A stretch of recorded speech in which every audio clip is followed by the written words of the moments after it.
Hi வீவோஸ், இன்னைக்கான வீடியோவில் என்ன நடக்கலாம்னு சொல்லிட்டு பார்க்கலாம். வீடியோக்குள்ள போகிறதுக்கு முன்னாடி நம்ம சேனலை லைக் அண்ட் சப்ஸ்கிரைப் பண்ணிட்டு கொஞ்சம் சப்போர்ட் பண்ணுங்க. வாங்க இப்போ வீடியோக்குள்ள போகலாம். எபிசோட் ரொம்பவே இன்ட்ரெஸ்டிங்காக போய்கிட்டு இருக்கு. மோனிகா எப்படியாவது அந்த சிலை எடுக்கணும் அப்படின்னு சொல்லிட்டு சாமியார் வேஷம் போட்டவங்களெல்லாம் இந்திராணி வீட்டுக்குள்ள அனுப்பி வைக்கிறாங்க. எப்படியோ அவங்க கிட்டலாம் இருந்து நம்ம ஐலி வந்து அந்த சிலையை காப்பாற்றிடுறாங்க.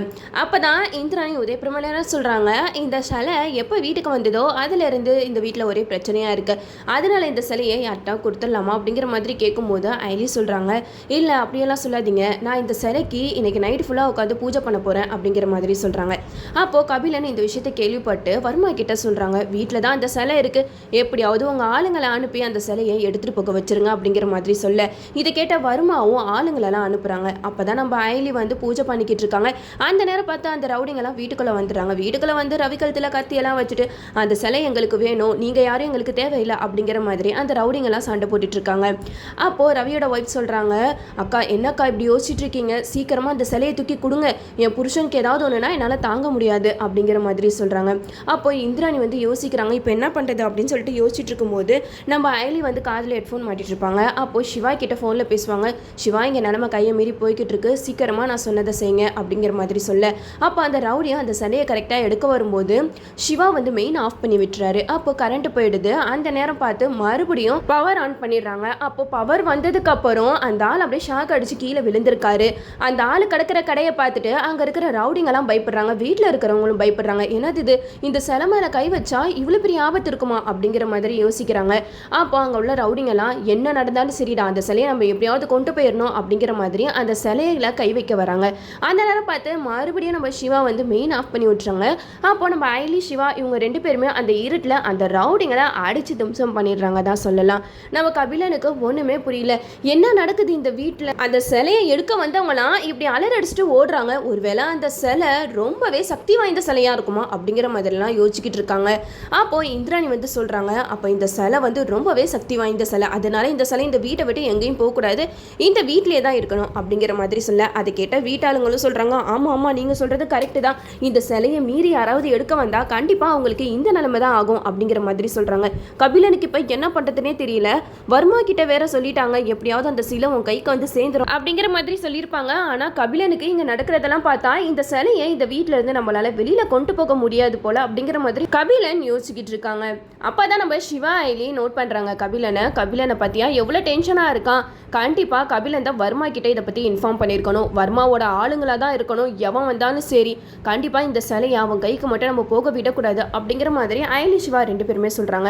கபிலனுக்கு டவுட் வருது, வீட்டில் இவ்வளோ பெரிய பிரச்சனை நடக்குதுன்னா கண்டிப்பா இந்த ஐலி சிவானால தான் இந்த பிரச்சனை எல்லாம் நடக்கும், அது எப்படி கரண்ட் போனதுக்கு அப்புறம் எல்லாத்தையும் போட்டு அடிச்சு தூக்கி போடுவாங்க, கண்டிப்பா இது இவங்களோட வேலையா தான் இருக்கும் அப்படின்னு சொல்லிட்டு விறுவிறுன்னு சிவா ஐலி ரூமுக்கு போறாங்க. அங்க போயிட்டு சிவா கிட்டே ஐலி கிட்டே கேட்குறாங்க, நீங்க ரெண்டு பேரும் தானே இப்படியெல்லாம் பண்றது அப்படிங்கிற மாதிரி கேட்கும்போது சிவா ஐலி சொல்றாங்க, என்ன இப்படி சொல்றீங்க, நாங்க பாட்டுக்கு எங்க வேலை உண்டு நாங்க உண்டுன்னு இருக்கோம், நீங்க என்னன்னா சும்மா எங்களையே சந்தேகப்பட்டு இருக்கீங்க அப்படிங்கிற மாதிரி சொல்ல, அது கேட்ட கபிலன் சொல்றாங்க, எனக்கு தெரியும் நீங்க தான் இதுக்கு பின்னாடி இந்த மாதிரி சதி வேலையெல்லாம் பண்றீங்க, கண்டிப்பா உங்களை தவிர யாராலையும் இந்த மாதிரிலாம் பண்ணவே முடியாது, கரெக்டான டைம்ல கரண்ட் போக வச்சு அந்த ரவுடிங்களை அடிச்சது நீங்க தான் அப்படிங்கிற மாதிரி கபிலன் வந்து சிவா கிட்டே ஐலிக்கிட்டே சொல்றாங்க.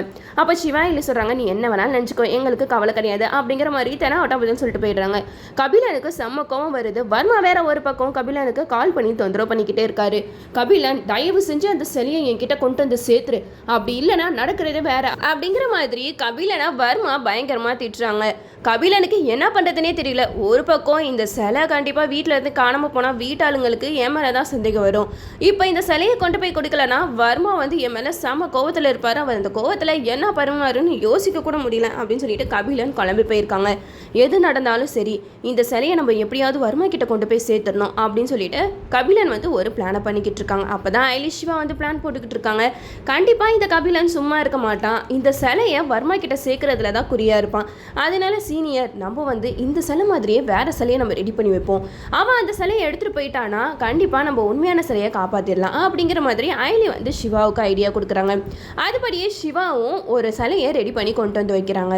கபிலனும் எல்லாரும் தூங்குனதுக்கு அப்புறம் அந்த சிலையை எடுத்துட்டு போறாரு. ஆனா அது போலீஸ் சிலை, கபிலனுக்கு தெரியாது இது போலீஸ் சிலை அப்படின்னு சொல்லிட்டு. அப்பதான் வர்மா வந்து கபிலனுக்கு கால் பண்ணுறாங்க. என்ன கபிலா, அந்த சிலையை எடுத்துகிட்டு வரியா இல்லையா அப்படிங்கிற மாதிரி கேட்க, அதுக்கு கபிலன் சொல்கிறாங்க, வர்மா நான் உனக்காக தான் எல்லாரும் தூங்கினதுக்கப்புறம் அந்த சிலையை யாருக்கு தெரியாமல் எடுத்துகிட்டு வரேன். நீ வேற என்னை டென்ஷன் படுத்திட்டு இருக்காத, எப்படியாவது அந்த சிலையை உன்கிட்ட கொண்டு வந்து சேர்த்துருவேன் அப்படின்னு சொல்லிட்டு கபிலனும் அந்த சிலையை கொண்டு போய்கிட்டு இருக்காங்க. நம்ம வர்மாவை பார்த்துடுறாரு. அந்த சிலையை கொண்டு போயிட்டு வர்மா கிட்ட ரொம்பவே சந்தோஷமாக கொடுக்குறாரு. வர்மா அந்த சிலையை பார்த்துட்டு, இந்த சிலை தான் நீ எடுத்துகிட்டு வந்தியா அப்படிங்கிற மாதிரி கேட்க, அதுக்கு கபிலன் சொல்கிறாங்க, ஆமாம் வர்மா, இந்த சிலை தான் எங்கள் வீட்டில் கிடச்சது அப்படிங்கிற மாதிரி சொல்ல, அதுக்கு வர்மா வந்து செம கோவப்பட்டு கபிலனை அடிக்கிறாங்க.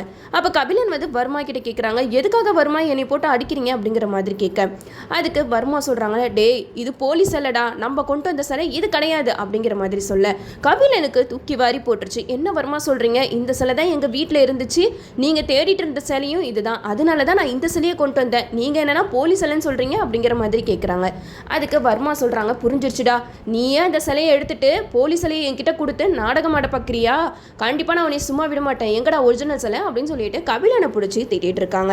அதுக்கு கபிலன் சொல்கிறாங்க, வர்மா தயவு செஞ்சு நான் சொல்கிறத கேளு, நான் உன் தொழிலுக்கு துரோகம் செய்ய மாட்டேன், நான் இப்போயும் சொல்கிறேன், இந்த சிலை தான் எனக்கு கிடைச்சது அப்படிங்கிற மாதிரி சொல்ல, வர்மாக்கு கோவம் இன்னும் தலைக்கு மேலே ஏறிடுச்சு. இதுலேருந்தே உனக்கு தெரியல, நல்லா நம்மளுக்கு ஆப்பு வச்சுட்டாங்கடா அப்படின்னு சொல்லிட்டு வர்மா வந்து செம்மையாக டென்ஷன் ஆகுறாங்க. அப்போ கபிலன் சொல்கிறாங்க, அப்போ இதுவும் அந்த ஏடியோட வேலையாக தான் இருக்கும் நீங்கள் நினைக்கிறீங்களா அப்படிங்கிற மாதிரி சொல்ல, அதுக்கு வர்மா சொல்கிறாங்க, என்ன நினைக்கிறீங்களாவா, கண்டிப்பாக அவளோட வேலை தான், அவளை தவிர இந்த வேலையை யாராலையும் இப்படி பண்ண முடியாது, எனக்கு என்னமோ அவள் உண்மையான சிலையை எடுத்துகிட்டு போலியான சிலையை வச்சு நம்ம எல்லாத்தையுமே ஏமாத்திட்டா அப்படின்னு சொல்லிட்டு வர்மா செம்மையாக டென்ஷனில் இருக்காங்க. கபிலனுக்கு ஒரு பக்கம் என்ன பண்ணுறதுனே தெரியல, வர்மா வந்து இவ்வளோ கோவத்தில் இருக்கானே, இப்போ நம்மளை என்ன பண்ண போகிறானோ அப்படின்னு சொல்லிட்டு பயங்கர டென்ஷனில் இருக்காங்க.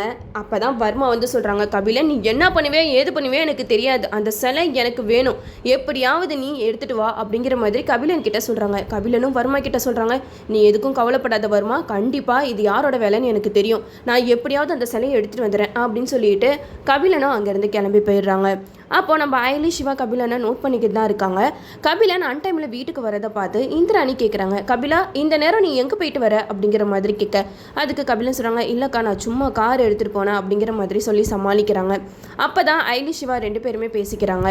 சிவா சொல்கிறாங்க, ஐலி நம்ம போலீஸ் சிலையை மாற்றி வச்சது சாருக்கு தெரியவே தெரியாது, அந்த போலீஸ் சிலையை தான் கொண்டு போயிட்டு வர்மா கிட்ட வேற கொடுத்துருக்கான் அப்படிங்கிற மாதிரி நம்ம சிவா வந்து பேசிக்கிட்டு இருக்காங்க.